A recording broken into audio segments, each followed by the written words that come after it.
Hello, welcome to Gpad Learn Maths.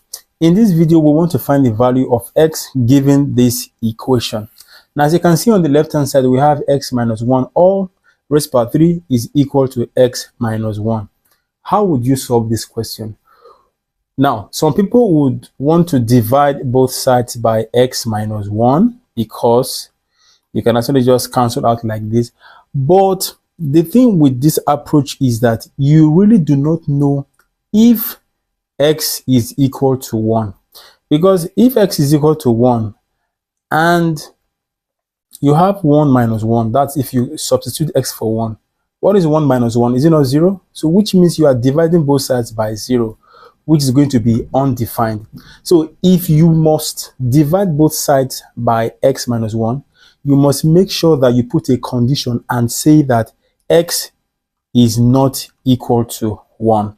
So what I'm going to do instead of dividing both sides by x minus 1 is that I'm going to subtract x minus 1 from both sides, or I can just say transpose x minus 1 to the left hand side. So what is that going to give us? I'm going to have x minus 1 all raised to power 3 minus x minus 1, and this is equal to what? 0. Now this is what we're going to do using this approach.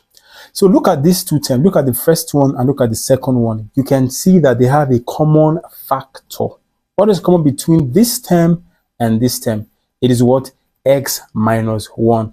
So I'm going to factor x minus 1 out of these two terms. I will have x minus 1 being factored out.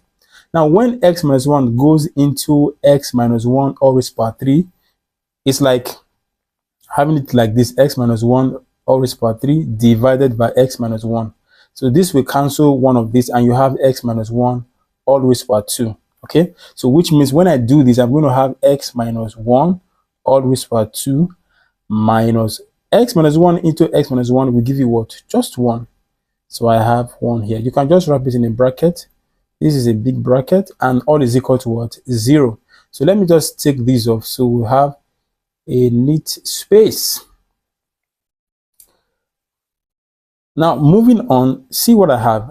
I have the product of two values being equal to 0. So what does this mean? From zero product rule, when you have two values, the product of two values equal to 0, it means that either the first one is equal to 0 or the second one is equal to 0.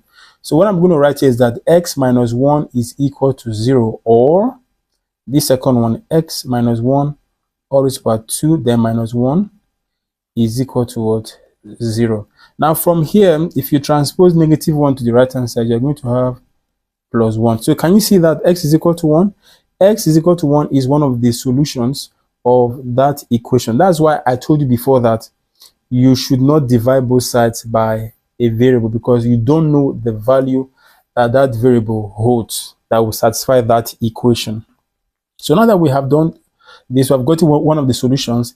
From here, I have x minus 1 all squared minus 1 is equal to 0. So what I'm going to do here, you can use difference of two squares. Okay, you can just assume that this first one, okay, I'm trying to even assume that you know what difference of two squares is. When you have a squared minus b squared, if you want to factorize this, it's going to be the sum of the two letters times the difference of the two letters. Okay, now you can put a squared on 1 because 1 squared is also 1. So if you're using difference of two squares, what are you going to have? Let me just use difference of two squares.